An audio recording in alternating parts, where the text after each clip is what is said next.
ഓം ശാന്തി. ആത്മവിശ്വാസമുള്ള അല്ലെങ്കിൽ ആത്മബോധമുള്ള ആളുകളുടെ വിശേഷതകൾ എന്തൊക്കെയാണ്? ആത്മബോധത്തിൽ സ്ഥിരത നേടിയ ഒരു വ്യക്തിയുടെ മുഖത്ത് എപ്പോഴും നമുക്കൊരു ശാന്തത ദർശിക്കുവാൻ സാധിക്കും. അവർ ജീവിതത്തിൽ ഒരു പ്രശ്നങ്ങളും ഇല്ലാത്തവരാണെന്നർത്ഥമില്ല. പക്ഷേ പ്രശ്നങ്ങളിൽ തകരാത്തവരായിരിക്കും അവർ. അവരുടെ സന്തോഷം ഒരിക്കലും പുറത്തുള്ള സാഹചര്യങ്ങളിൽ നിന്നല്ല അവർ നേടുന്നത്, പകരം അവരുടെ ഉള്ളിലുള്ള ഈശ്വരീയ ബന്ധത്തിൽ നിന്നാണ്. അവർക്ക് കുറച്ച് സംസാരിച്ചാൽ മതി, കൂടുതൽ സമാധാനം പകരാൻ കഴിയും. അവരുടെ കുറച്ചു വാക്കുകളിൽ പോലും ശക്തിയുണ്ടാകും. ഇനി പ്രതികൂല സാഹചര്യങ്ങൾ ജീവിതത്തിൽ വന്നാൽ തന്നെയും ആ സാഹചര്യം മാറിയില്ലെങ്കിലും അവർ തൻ്റെ മനസ്സിനെ സ്ഥിരമാക്കി വെക്കും.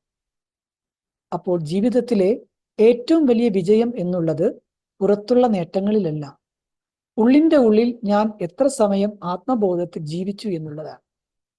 നോക്കൂ, ശരീരബോധം നമ്മളെ ക്ഷീണിപ്പിക്കും, ആത്മബോധം നമ്മളെ ഉയർത്തും. ലോകം നമ്മെ പല തിരിച്ചറിവുകളാൽ വിളിക്കും, പക്ഷേ പരംപിതാ പരമാത്മാവിൻ്റെ ഓർമ്മ നമ്മുടെ യഥാർത്ഥ തിരിച്ചറിവിലേക്ക് മടക്കി കൊണ്ടുപോകും.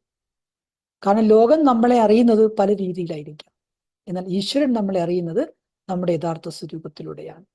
ആ യഥാർത്ഥ സ്വരൂപത്തെ മെയിൻറ്റെയിൻ ചെയ്യുക എന്നുള്ളത് തന്നെയാണ് ആത്മസ്വരൂപത്തിൽ നിൽക്കുക എന്നതുകൊണ്ട് അർത്ഥമാക്കുന്നത്.